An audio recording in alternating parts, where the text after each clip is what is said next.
Hi everyone. So இந்த வீடியோவில் நம்ம என்ன பார்க்க போகிறோம் அப்படின்னா 12th ஸ்டாண்டர்ட் கெமிஸ்ட்ரி எக்ஸாம் நேற்றே முடிஞ்சிருச்சு. ஏகப்பட்ட பிரச்சனையோட நம்ம விஷயங்கள் போயிட்டுருக்குது. கிரேஸ் மார்க் அது இதுன்னு. அது உண்மையா சார்? உண்மைதான். நேற்று கூட நைட் அதை பற்றி பேசியிருந்தோம். என்ன அப்படின்னா நான் வந்து இந்த நியூஸை தேடிட்டே இருந்தேன். மதுரையில் வந்து இந்த மாதிரி நியூஸ் வந்திருக்கு ஒரு நியூஸ் பேப்பரில் அப்படின்னு சொன்னாங்க. அப்போ தேடிகிட்டே இருந்தப்போ எனக்கு இது ஒரு சோஷியல் மீடியாவில் தான் கிடச்சிது. என்ன சொல்கிறாங்க அப்படின்னா தெளிவாக சொல்கிறாங்க. ஒரு சில விஷயங்கள் ஒத்துக்கப்படுற மாதிரி இல்லை. பட்டு என்ன சார் 8 மார்க் கிடைக்கிறது நீங்களே இது பண்ணிடுவீங்க போல் அப்படின்னு கேட்டால் அப்படி கிடையாது. ரீசனபுளாக இருந்தால் தானே 8 மார்க் போடுவாங்க. 8 மார்க் வந்து பாருங்கள், +2 வேதியியல் தேர்வில் 8 மதிப்பெண்களுக்கு குழப்ப வினா.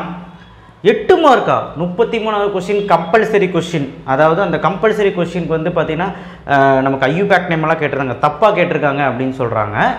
அண்ட் லாஸ்ட் 5 மார்க் யாரெல்லாம் பி எழுதுனீங்க? ஏ வந்து biodegradable and Grignard reagent. Or சாய்ஸில் பி வந்து சம்மு. அந்த ப்ராப்ளம் யார் அட்டன் பண்ணீங்க? கமெண்ட் பாக்ஸில் பண்ணுங்கள். அந்த பிக்கு தான் தருவாங்க. போன வருஷம் மேக்ஸில் அந்த மாதிரி தான் நடந்தது. மேக்ஸில் வந்து என்ன நடந்ததுன்னா ஏ கொஸ்டின் வந்து கேட்டுட்டு பி கொஸ்டின் கேட்டிருந்தாங்க. பி கொஸ்டின் தவறுதலாக கேட்டாங்க ஒரு 5 மார்க்கு. அப்போ பி எழுதுனவங்களுக்கு மட்டும் தான் மார்க் தந்தாங்க, ஏ எழுதுனவங்களும் மார்க் தரல. அது எப்படி நியாயம்னு எனக்கு தெரியல. பட் ஆனால் வந்து இந்த தடவையும் வந்து பார்த்திங்கன்னா அந்த பி தான் தப்பு லாஸ்ட் கேள்வியில் 5 மார்க்கில். அப்போ பி எழுதினவங்களுக்கு மார்க் கிடைக்க வாய்ப்பு இருக்கான்னு கேட்டால் இருக்குது. ஏன்னா ஒரு சில தப்புகள் வந்து இங்கே சுட்டி காட்டியிருக்காங்க. இது யார் அப்படின்னா ஆசிரியர் குழு.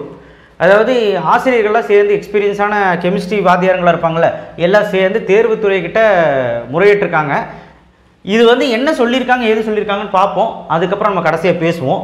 என்னன்னா +2 வேதியியல் பொதுத் தேர்வில் பாடத்திட்டத்தில் இல்லாத மற்றும் முழுமையடையாத வினா என 8 மதிப்பெண்களுக்கு குழப்பமான என்னன்னா கன்ஃபியூசபிளாக 8 மார்க்கு கேட்டிருக்காங்க அப்படிங்கிறாங்க. அப்படி என்ன கேட்டிருக்காங்கன்னா பாருங்கள், 5வது பாடத்தில் 33வது வினா கேட்கப்பட்டது. அந்த வினா பாடத்திட்டத்தில் இடம்பெறாதது. ஆஹா, அந்த கேள்வி புக்கில் இல்லைங்க.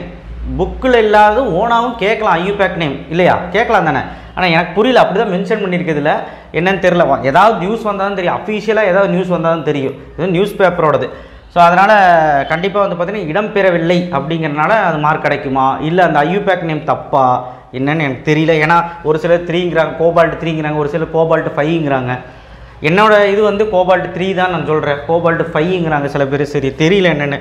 ஸோ இது போல் 5 மதிப்பெண் வினாக்கு 38வது வினா ஆ பிரிவு, அதாவது பி கொஸ்டினுக்கும் வந்து பார்த்திங்கன்னா என்ன கேள்வினா இதில் ஒரு பிரச்சனை இருக்குது பாருங்கள். இதில் ஒரு பிரச்சனை கண்டிப்பாக இருக்குது.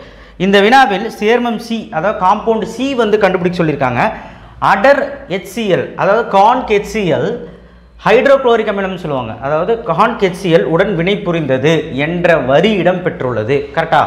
அதில் ஆனால் அந்த வரியில் சேர்மம் சி, அதாவது காம்பவுண்ட் சி ஆனது கான்க் HCl, அதாவது ஹைட்ரோக்ளோரிக் அமிலம், அதாவது பிராக்கெட்டில் போட்டிருக்காங்க, மற்றும் நீருடன் வினை புரிந்தது என கேட்டிருக்க வேண்டும்.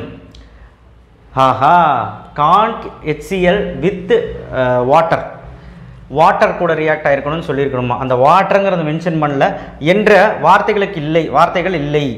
மேலும் 675 டெம்பரேச்சர் வினை புரிந்தது. அதாவது இந்த வாட்டர் வந்து எவ்வளோ டெம்பரேச்சரில் வந்து ஹீட் பண்ணி அதெல்லாம் கொடுக்கவே இல்லை. HCl கூட ரியாக்ட் ஆகுது அப்படிங்கிறதெல்லாம் கொடுக்கவே இல்லை என்ற வார்த்தையும் இடம்பெறவில்லை. அதனால் முழுமை பெறாமல் உள்ளது அந்த கேள்வி. ஸோ இது போன்ற குழப்பங்கள் இல்லைன்னா மாணவர்கள் அதிர்ச்சியாக இருக்குது எல்லாம் சொல்லியிருக்காங்க. ஸோ இது வந்து பார்த்தீங்கன்னா என்னென்னா 8 மார்க்குங்க. அந்த பி எனக்கு தெரிஞ்சு கம்பல்சரி எல்லாருமே எழுதிப்பீங்க. நம்பர் கம்பல்சரி எல்லாருமே எழுதிப்பீங்களே, 3 மார்க் கேரண்டி கிடைக்கும் பாருங்கள். லாஸ்ட் 5 மார்க்கில் சாதாரணமாக ஒரு சின்ன பிரச்சனை வந்தாலே அவங்க வந்து மார்க் கொடுத்துருவாங்க. எனக்கு தெரிஞ்சு இந்த மாதிரி வார்த்தைகளே இல்லை அப்படிங்கிறது கண்டிப்பாக மார்க் கொடுத்துருவாங்க தான் நினைக்கிறேன். என்னுடைய தரப்பில் கொடுத்து தான் ஆகணும் என்ன கேட்டால். ஏன்னா வந்து இது குழப்பம் உண்டாக்குதுல. போன வருஷம் தமிழ் மீடியத்துக்கு கம்பல்சரி 3 மார்க் ஒன்று தப்பு, இங்கிலீஷ் மீடியம் கொஸ்டின் பேப்பரில் கரெக்டு. அப்போ இங்கிலீஷ் மீடியத்துக்கு மார்க் தரல, தமிழ் மீடியத்துக்கு 3 மார்க் கொடுத்துருந்தாங்க கம்பல்சரி.